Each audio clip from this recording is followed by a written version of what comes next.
IT കയറ്റുമതിയിൽ നാം റെക്കോർഡുകൾ ഭേദിക്കുകയാണ്. ഇവിടെ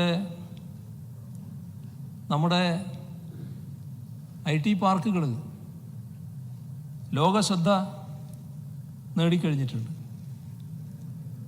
നമ്മുടെ സ്റ്റാർട്ടപ്പ് ഇക്കോസിസ്റ്റം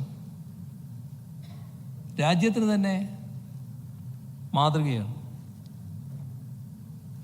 ഏഷ്യയിലെ തന്നെ മികച്ച ലേണിംഗ് ഇക്കോസിസ്റ്റമായി കേരളത്തെ ആഗോളതലത്തിൽ അടയാളപ്പെടുത്തി കഴിഞ്ഞു.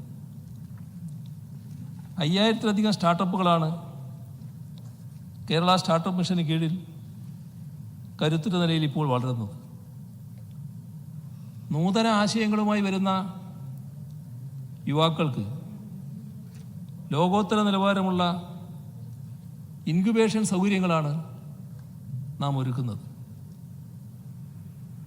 സർ, ഇവിടെ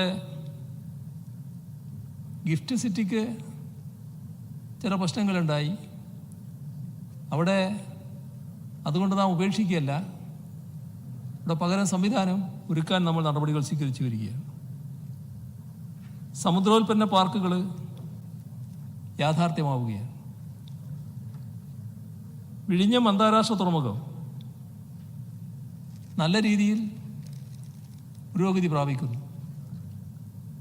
സമ്പൂർണമായി പ്രവർത്തന സജ്ജമാകുന്നതോടെ വ്യവസായ ഭൂപടത്തിൽ കേരളത്തിൻ്റെ സ്ഥാനം എന്തായിരിക്കും സാർ? എത്ര മികച്ചതായിരിക്കും? ഇതൊന്നും കാണാൻ നമ്മുടെ പ്രതിപക്ഷത്തിന് കഴിയുന്നില്ല. സർ, ഇതെല്ലാം കേരളത്തിലെ LDF ഗവൺമെൻറ്റിനെ എതിർക്കുന്നതിൻ്റെ ഭാഗമായി കാണാതിരിക്കരുതല്ലോ. നമ്മുടെ നാട് നേടിയ നേട്ടങ്ങളാണല്ലോ. നമ്മുടെ സ്കൂളുകൾ, നേരത്തെയുള്ള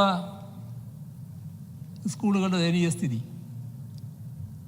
ഇപ്പോൾ പൂർണ്ണമായി മാറിയില്ലേ?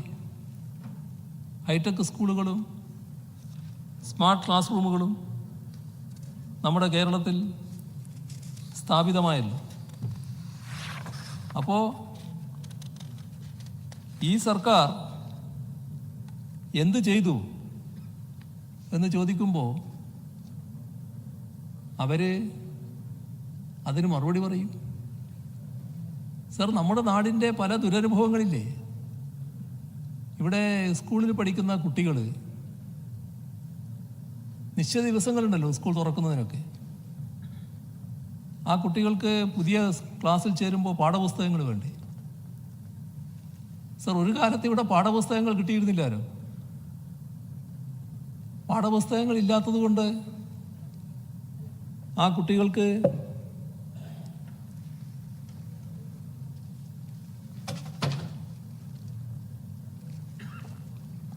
പുസ്തകത്തിൻ്റെ ഫോട്ടോസ്റ്റാറ്റ് എടുത്ത് കൊടുത്തല്ലോ അധ്യാപകർ. സർ, അത് വളരെ പണ്ടല്ലോ, ഒരു 10 വർഷം മുൻപുള്ള അവസ്ഥയല്ലേ? എങ്ങനെയാണത് ഉണ്ടാകുന്നത്? സർ, സാധാരണ നിലക്കുള്ള ഒരു ചെറിയ തയ്യാറെടുപ്പുണ്ടായാൽ സ്കൂൾ തുറക്കുമ്പോൾ കുട്ടികളുടെ കയ്യിൽ പാഠപുസ്തകങ്ങൾ എത്തണം എന്ന നിലയെടുക്കാൻ പറ്റില്ലേ? അപ്പോൾ കെടുകാര്യസ്ഥതയുടെ പാരമ്യം അതല്ലേ ഉണ്ടായത്?